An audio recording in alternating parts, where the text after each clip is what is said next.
Back to my YouTube channel let's take with Ritu. I am Ritu Sharma. Friends, आज की class में जैसा कि मैंने बताया था कि हम विलियम शेक्सपियर की नेक्स्ट कॉमेडी जो है एज यू लाइक इट उसको डिस्कस करेंगे। इससे पहले की क्लासेस में हम विलियम शेक्सपियर की अर्लियर कॉमेडीज को हम डिस्कस कर चुके हैं। तो आज का हमारा टॉपिक है as you like it. As you like it जो है वो भी विलियम शेक्सपियर की एक म्यूजिकल कॉमेडी है। इसको म्यूजिकल कॉमेडी इसलिए कहा जाता है क्योंकि इस कॉमेडी के अंदर म्यूजिक का जो एक मेन रोल है, म्यूजिक इस कॉमेडी के अंदर आपको काफी एक्ट्स के अंदर देखने के लिए मिलेगा। ये जो कॉमेडी है, इस कॉमेडी को भी विलियम शेक्सपियर ने 5 एक्ट्स में डिवाइड किया हुआ है। तो शुरू करते हैं आज का topic, as you like it. As you like it जो है, इसको विलियम शेक्सपियर ने कंपोज किया है 1599 टू 1600 का जो उनका पीरियड रहा है, इस पीरियड में उन्होंने इसको कंपोज किया है। तो ये उनका जो सेकंड पीरियड था उसके अंदर आती है। परफॉर्म इसको भी पब्लिश इसको जो किया गया है 1623 में किया गया है, फर्स्ट फोलियो के अंदर ही। इसका जो परफॉर्म है, इसका परफॉर्म के बारे में ऐसा कहा जाता है कि इसको 1603 में स्टेज पर परफॉर्म किया गया था। हालांकि रिकॉर्ड्स में नहीं मिलता, लेकिन it is said that it is performed in 1603 but it was published in 1623 in first folio. तो ये इसके मेन कैरेक्टर्स हैं। अभी हम इसकी जो इंपॉर्टेंट लाइंस हैं उनके बारे में बात करेंगे। विलियम शेक्सपियर ने इस प्ले के अंदर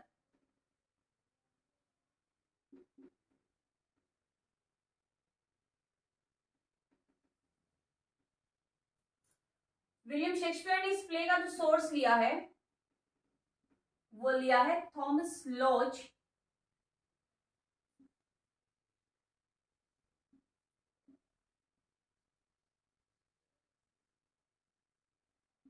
थॉमस लॉज का प्ले रहा है रोजालिंड, उससे इस प्ले का सोर्स लिया गया है। रोजालिंड नाम का थॉमस लॉज का एक प्ले है, उसी से इस प्ले का सोर्स लिया गया है एज यू लाइक इट का। और इस प्ले की जो हीरोइन है उसका नाम भी रोजालिंड ही इस प्ले के अंदर रखा गया है। एक और main important thing, it was first play,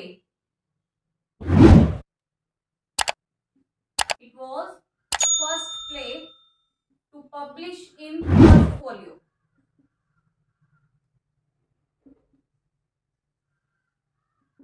first folio के अंदर पब्लिश होने वाला ये पहला प्ले है। अगर हमसे क्वेश्चन पुट अप कर लिया जाता है कि फर्स्ट फोलियो के अंदर शेक्सपियर का कौन सा प्ले रखा गया था, तो एज यू लाइक इट जो कि उनकी एक म्यूजिकल कॉमेडी है, उसको सबसे पहले इसके अंदर पब्लिश किया गया था। Fourth, it ends with an epilogue.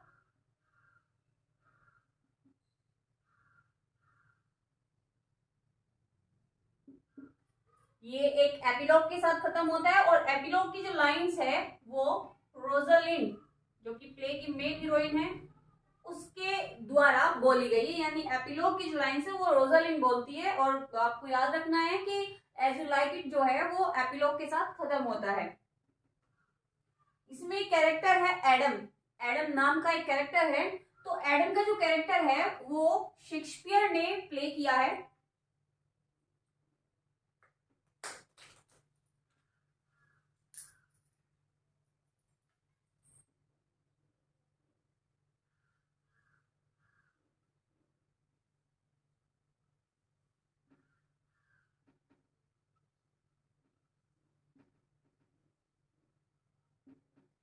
Shakespeare plays the role of Adam in this play.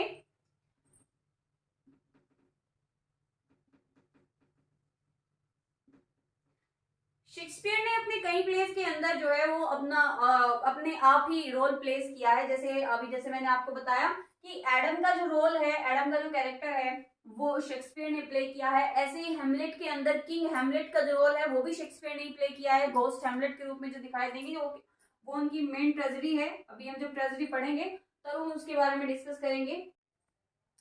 Main characters,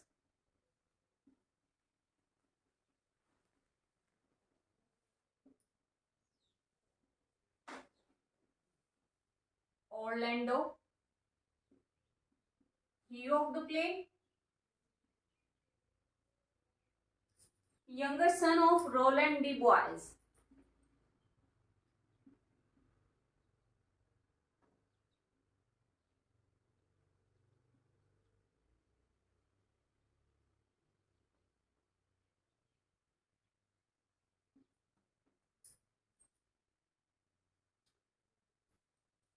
Orlando का भाई है ओलिवर,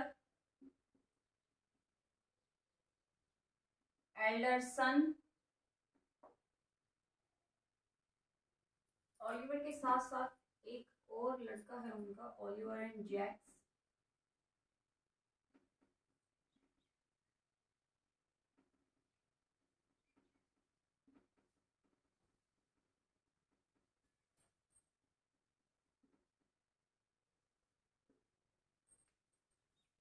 ओलिवर और जैक्स और ओरलैंडो, ये 3 सन है रोलैंड डी बॉयज के, और ओरलैंडो जो है वो इस प्ले का हीरो है।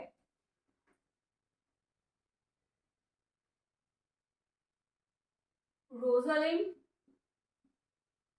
Heroine of the play,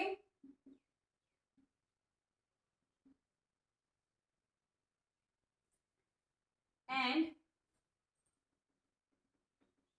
daughter of Duke Senior.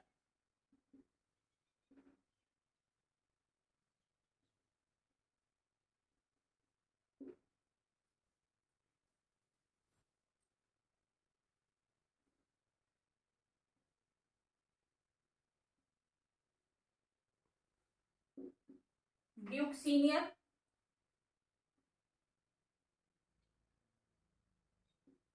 Duke Frederick Celia. Duke Senior जो है वो एक्सपेल्ड ड्यूक हैं and father of Rosalind. Duke Frederick जो हैं वो younger brother of Duke senior.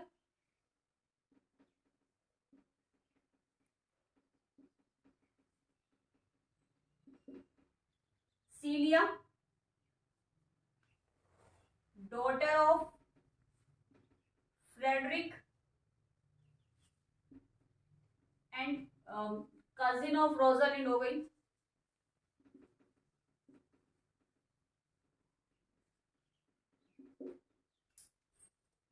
Charles और रेसलर,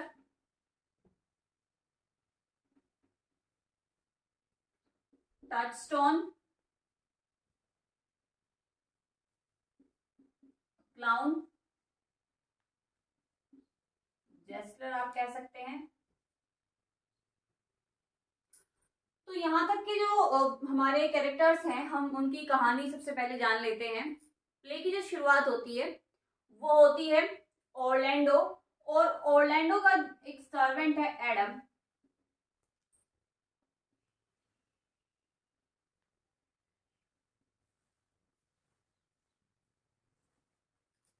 ओरलैंडो का सर्वेंट है एडम। एडम और ओरलैंडो जो है वो दोनों आपस में बात कर रहे होते हैं। ओरलैंडो के फादर यानी रोलैंड डी बॉयज की डेथ हो गई है, और डेथ हो जाने की वजह से ये जो ओरलैंडो है ये दुखी है। तो ये अपने दुख को शेयर कर रहा है अपने हेल्पर एडम के साथ में, और अपने भाई ओलिवर की भी बात करता है कि ओलिवर जो है वो उसको पसंद नहीं करता। ओलिवर ओरलैंडो और एडम की बातें जो थी वो सुन लेता है और उसको उसके साथ में क्वारल शुरू कर देता है। ओलिवर जो है वो ड्यूक फ्रेडरिक के क्लोज है काफी, क्योंकि ड्यूक फ्रेडरिक जो है उन्होंने भी अपने भाई को एक्सपेल कर दिया है, और एक्सपेल करने की वजह से उनको जो उनका जो थ्रोन है उसको खुद उस पर कब्जा कर लिया है। यानी अपने भाई ड्यूक सीनियर का जो थ्रोन था उस पर अब खुद ड्यूक बन करके बैठा है फ्रेडरिक, जो कि ड्यूक सीनियर का छोटा भाई है। सेटिंग जो इस प्ले की है वो है फॉरेस्ट ऑफ आर्डन में। फॉरेस्ट ऑफ आर्डन इस प्ले की सेटिंग है।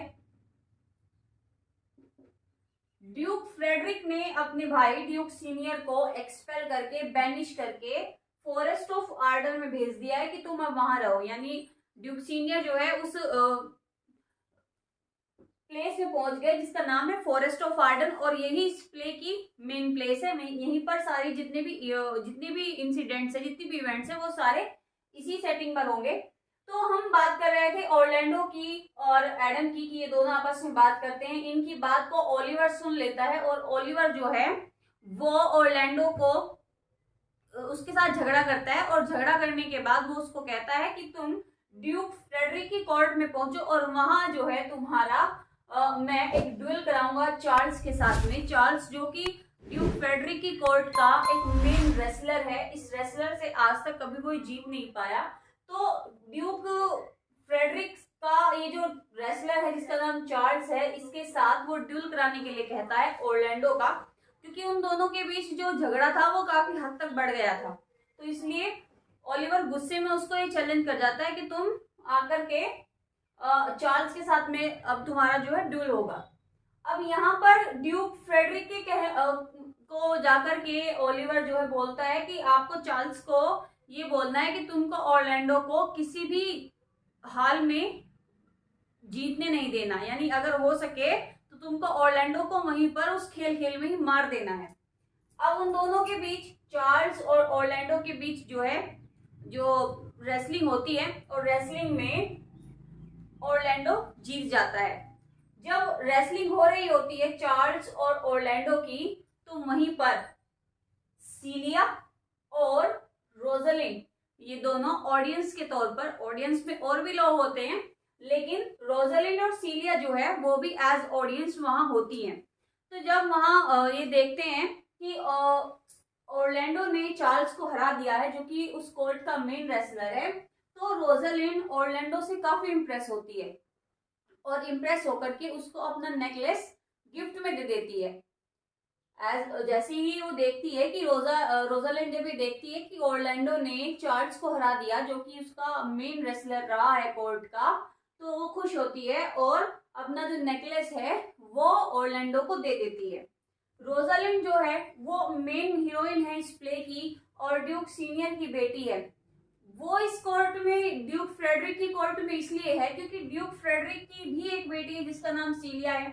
तो सीलिया और रोजालिंड दोनों फ्रेंड है, और क्योंकि ड्यूक फ्रेडरिक चाहता है कि सीलिया अकेली ना रहे, तो इसीलिए उसने रोजालिंड को कोर्ट में रख लिया है और उसके पिता को वहां से बैनिश कर दिया है। यानी रोजालिंड के जो पिता हैं ड्यूक सीनियर, वो उनके साथ नहीं रहते, वो फॉरेस्ट ऑफ आर्डन में रहते हैं, लेकिन रोजालिंड को ड्यूक फ्रेडरिक ने अपने पास रखा है अपनी बेटी सीलिया के लिए, ताकि उसको अकेलापन ना महसूस हो। अब रोजालिंड ने जब उसको अपना नेकलेस दे दिया है ऑरलैंडो को, तो यहाँ ऑरलैंडो जब रोजालिंड को देखता है तो वो उसको पसंद करने लगता है। इसके बाद रोजालिंड जो है वो अपने पिता को खोजना चाहती है। अब इसके लिए रोजालिंड, सीलिया और रोजालिंड और सीलिया का जो कोर्ट का क्लाउन है जिसका नाम है टच स्टोन के साथ ये तीनों महल से बाहर निकल जाती है। अब रोजालिंड और सीलिया जो है ये अपने आप को डिस्गाइज करती हैं। डिस्गाइज करती है किस रूप में? रोजालिंड खुद को एक बॉय के रूप में डिस्गाइज करती है और अपना नाम रखती है, मैं यहाँ लिख रही हूं, रोजालिंड डिस्गाइज करती है खुद को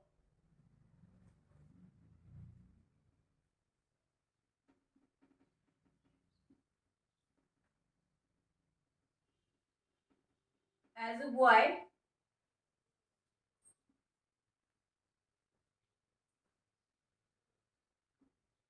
गैनीमेड के रूप में वो अपने आप को डिस्गाइज करती है। एक लड़के का वो अपना जो है अटायर रख लेती है और अपना नाम बदल कर लेती है गैनीमेड। उधर सीलिया जो है वो खुद को एलिना के रूप में डिस्गाइज कर लेती है और खुद को, सीलिया जो कि ड्यूक फ्रेडरिक की बेटी है, लेकिन वो एलिना के रूप में बहुत ही पुअर गर्ल के रूप में वो सामने आती है। एलिना बहुत ही गरीब लड़की है और लेकिन उन्होंने तो खुद को डिस्गाइज किया हुआ है, रियल नेम उनका सीलिया और रोजालिंड है, और इस डिस्गाइज में वो कोर्ट से बाहर निकल जाती है, महल से बाहर निकल जाती है, और उनके साथ होता है क्लाउन टचस्टोन, और ये तीनों फॉरेस्ट ऑफ आर्डन में पहुंच जाते हैं। फॉरेस्ट ऑफ आर्डन में जब वो पहुंचते हैं तो वहां पर उनकी मुलाकात होती है एक शेफर्ड से।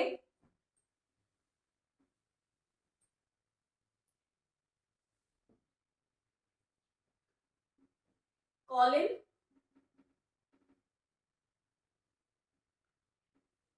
फीब and Silvius.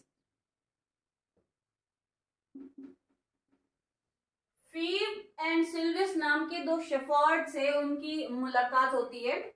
Forest of Ardern में पहुंचने के बाद रोजालिन और सीलिया, जिन्होंने खुद को गैनीमेड और एलिना के रूप में डिस्गाइज किया हुआ है, उनकी मुलाकात होती है कॉरिन,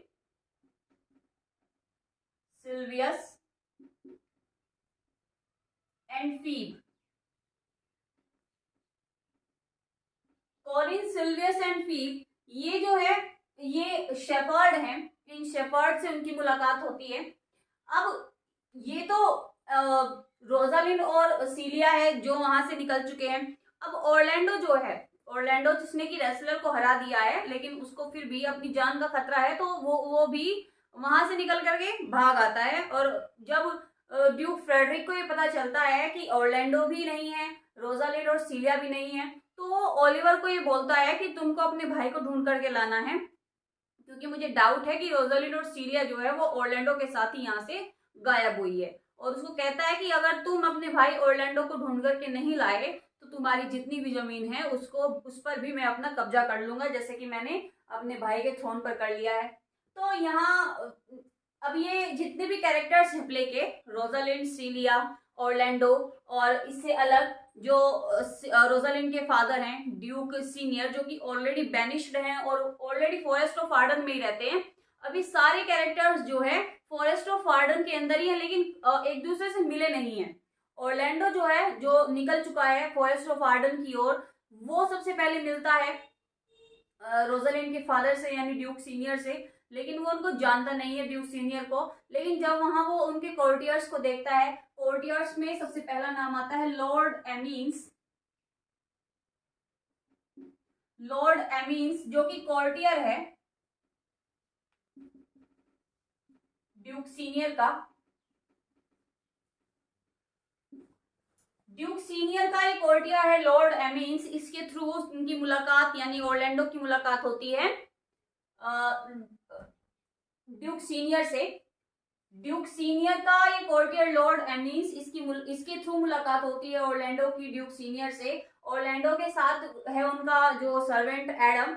ऑरलैंडो और एडम दोनों सबसे पहले मिलते हैं ड्यूक सीनियर से और उनके साथ रहने लग जाते हैं। इधर रोजालिन को नहीं पता कि इनके जो पिता है वो इसी फॉरेस्ट ऑफ आर्डन में रहते हैं। फॉरेस्ट ऑफ आर्डन के अंदर ही ऑरलैंडो भी आया हुआ है, उसका जो सर्वेंट है वो भी आया हुआ है। अब ये जो है यहाँ कॉरिन, सिल्वियस और फीब के साथ रहती है। कॉरिन ने जो रोजालिंड है उसको ये कहा है कि ये मेरे मास्टर की एक हट है और तुम चाहो तो इसके अंदर रह सकते हो। अब कॉरिन तो ये समझता है, कॉरिन जो है वो एक ओल्ड शेफर्ड है। सिल्वियस एंड फीब, फीब जो है वो शेफर्डेस है, यानी ये दो मेल शेफर्ड है और फीब जो है वो एक फीमेल शेफर्डेस है। अब ये जो कॉरिन है ओल्ड शेफर्ड, ये गैनीमेड को ये ऑफर करता है कि तुम इस हट के अंदर रह सकते हो, तुम दोनों, गैनीमेड और एलिना, क्योंकि इनको तो नहीं मालूम कि गैनीमेड के रूप में जो है वो भी एक लड़की है, वो उसको एक मेल कैरेक्टर समझता है। अब यहाँ फीब जो है वो जब गैनीमेड को देखती है तो वो उसको पसंद करने लग जाती है। सिल्वियस ऑलरेडी फीब को पसंद करता है, लेकिन फीब जो है वो उसके लव को उससे एग्री नहीं करती और वो गैनीमेड को पसंद करने लग जाती है। अब गैनीमेड जो ऑलरेडी एक लड़की है वो उसकी फीलिंग्स को समझती है, लेकिन उससे बचने की कोशिश करती है, उसको किस तरह अवॉइड करने की कोशिश करती है, क्योंकि वो जानती है कि she is already a girl. अब यहाँ लॉर्ड एमीन्स, ऑरलैंडो जो है लॉर्ड एमीन्स और ड्यूक सीनियर के साथ रहता है, और क्योंकि उसके मन में रोजालिंड के लिए फीलिंग है तो वो क्या काम करता है, उन फीलिंग्स को जंगल के जो पेड़ है उनकी टहनियों पर लिखना शुरू कर देता है। अब रोजालिंड ऐसे ही घूमते घूमते एक बार ऑरलैंडो से टकरा जाती है, और जब ऑरलैंडो से टकराती है तो वो वहां पर देखती है कि ऑरलैंडो ने रोजालिंड के लिए बहुत सारी पोएम्स जो है वो लिख रखी है। ऑरलैंडो रोजालिंड को नहीं पहचान पाता क्योंकि उसने डिस्गाइज किया हुआ है गैनीमेड के रूप में, लेकिन रोजालिंड उसके मन की जो फीलिंग्स है वहां जान लेती है। अब रोजालिंड जो है वो ये कहती है कि मैं तुम्हारी हेल्प कर सकता हूँ, रोजालिंड से तुम्हें मिला सकता हूँ, पर तुम्हें सबसे पहले अपनी फीलिंग्स जो है वो एक्सप्रेस करनी आनी चाहिए। तो तुम एक काम करो, मुझे गैनीमेड बोलता है कि तुम मुझे रोजालिंड समझ लो और खुद को ऑरलैंडो जो कि तुम हो, और तुम मुझे रोजालिंड समझ करके अपना जो लव है वो एक्सप्रेस कर सकते हो। और वहां ऑरलैंडो उसको एज रोजालिंड अपना जो लव है वो एक्सप्रेस करता है। वो तो यहाँ रोजालिंड को पता चलता है कि ऑरलैंडो जो है वो उसका ट्रू लवर है। अब इसके बाद ड्यूक्स फ्रेडरिक ने ओलिवर को भेजा हुआ है जंगल में कि जाओ और तुम ढूंढ करके लाओ कि ऑरलैंडो जो है वो मेरी दो बेटी है सीलिया और रोजालिंड दोनों को लेकर के कहाँ गया हुआ है। अब ओलिवर जो है वो आ रहा है उसको ढूंढने के लिए, लेकिन रास्ते में ही वो थोड़ी देर के लिए रेस्ट करता है और उसी रेस्ट के पीरियड के दौरान उस पर एक शेर जो है वो अटैक कर देता है। अब जैसे ही उस पर वो शेर अटैक करता है तभी ऑरलैंडो उसको आकर के बचा लेता है। ऑरलैंडो जब उसको बचाता है और खुद उसे बचाने के उसमें बचाते बचाते उसको खुद हर्ट हो जाता है, तो यहाँ पर जो ओलिवर है उसका हार्ट ट्रांसफॉर्म हो जाता है अपने भाई के लिए और वो उसके फेवर में हो जाता है। यहाँ इधर जब गैनीमेड को ये पता चलता है कि ऑरलैंडो को हर्ट हुआ है ओलिवर को सेव करते हुए, तो वहां पर वो फेंट हो जाती है और जब वो फेंट होती है तो वहां जो उसका रियल जो उसका डिस्गाइज था वो रिवील हो जाता है कि ये गैनीमेड नहीं है, ये तो रोजालिंड है। और इसी तरह जब रोजालिंड का जो डिस्गाइज का रिवील होता है तभी वहां पर सीलिया का भी जो है वो रिवील हो जाता है और सीलिया और ओलिवर दोनों एज ए कपल के रूप में सामने आते हैं। फीव जो कि गैनीमेड को पसंद करती थी उसका भी यहाँ पर सिल्वियस के लिए जो लव था वो सामने आ जाता है। गैनीमेड जो कि रोजालिंड है जब उसका डिस्गाइज रिवील होता है तब फीव जो है वो भी सिल्वियस का जो उसके लिए प्यार है उसको एक्सेप्ट कर लेती है, यानी वो भी एज ए कपल रहने लगते हैं। लेकिन यहाँ सिल्वियस और फीव के साथ एक और कंट्री गर्ल है जिसका नाम है ऑड्रे अ कंट्री गर्ल। ये जो कंट्री गर्ल है इसका भी एक लवर है जिसका नाम है विलियम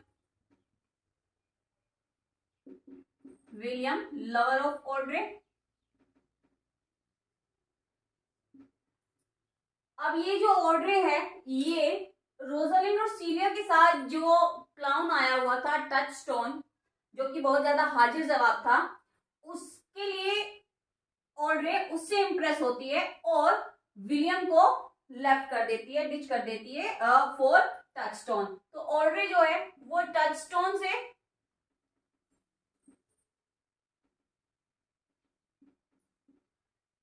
को पसंद करने लगती है और यहाँ पर ऑड्रे और टचस्टोन एज ए कपल हमारे सामने आते हैं। अब हम देखते हैं कि ओलिवर जिनका हार्ट ट्रांसफॉर्म हो चुका है ऑरलैंडो के लिए, जब ओलिवर की तरफ से ड्यूक फ्रेडरिक को कोई भी खबर नहीं मिलती तो ड्यूक फ्रेडरिक खुद जंगल में आता है और वहां पर उसको एक हर्मिट मिलता है। हर्मिट जब उसको मिलता है तो हर्मिट की बातों से ड्यूक फ्रेडरिक बहुत इंप्रेस होते हैं और जब इंप्रेस होते हैं तो वो जो जितना भी थ्रोन जितना भी ड्यूक सीनियर को उन्होंने बैनिश किया हुआ था वो सब कुछ छोड़ने के लिए तैयार हो जाते हैं। ये खबर जो है वो ऑरलैंडो और ओलिवर का जो भाई है जैक जो है वो ये खबर लाता है और बताता है कि ड्यूक फ्रेडरिक ने थ्रोन जो है वो वापस करने का फैसला लिया है और खुद एक हर्मिट के रूप में कन्वर्ट हो चुके हैं। अब हम देखते हैं कि हमारे पास जो कपल हैं वो है सबसे पहला Rosalind and Orlando, Celia, Oliver, Phebe, Silvius और ऑड्रे और विलियम। तो ये चार जो कपल है ये at the end of the play हमारे सामने आते हैं और ड्यूक सीनियर जो है वो इन चारों की शादी कराने का जो है प्रॉमिस करते हैं और इसी के साथ प्ले जो है वो हैप्पी नोट्स के साथ खत्म होता है और लास्ट में एपिलॉग के लिए वहां पर रोजालिन आती है जो कि ऑडियंस के सामने एपिलॉग बोलती है और यही म्यूजिक और डांस के साथ ही ये प्ले जो है वो खत्म हो जाता है। इसके बाद हम बात करेंगे प्ले की कुछ जो इम्पोर्टेंट स्पीचेस हैं उनके बारे में।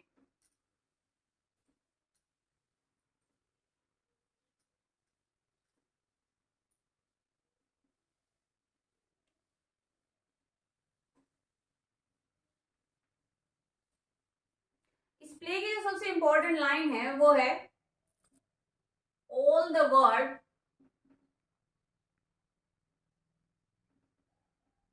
all the world's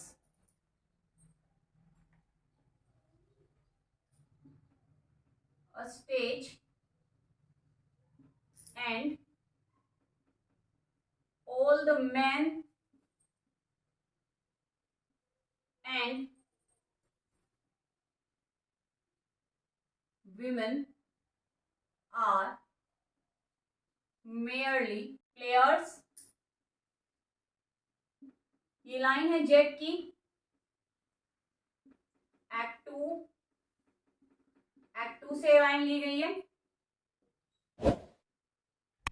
sweet are the uses of adversity. ये लाइन है ड्यूक सीनियर की, act 2।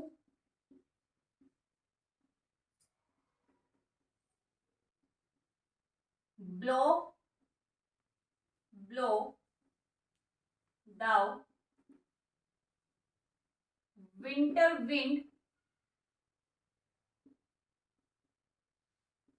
thou are not so unkind as men's ingratitude। ये लाइन है एमीन्स की, एक्ट 2 से।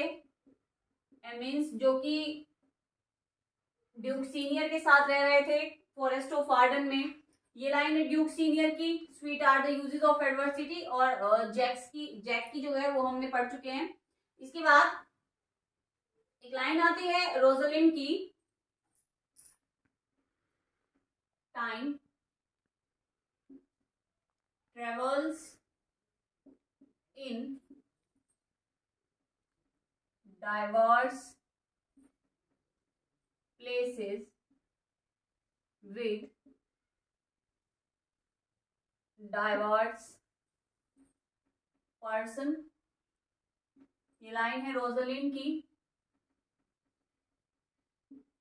एक्ट 3 से लाइन ली गई है। और इसके बाद एक और line, good wine needs no bush. ये लाइन भी रोजलिन की है, लेकिन ये लाइन जो है वो एपिलॉग से ली गई है। एपिलॉग जो कि प्ले के एंड में बोला जाता है।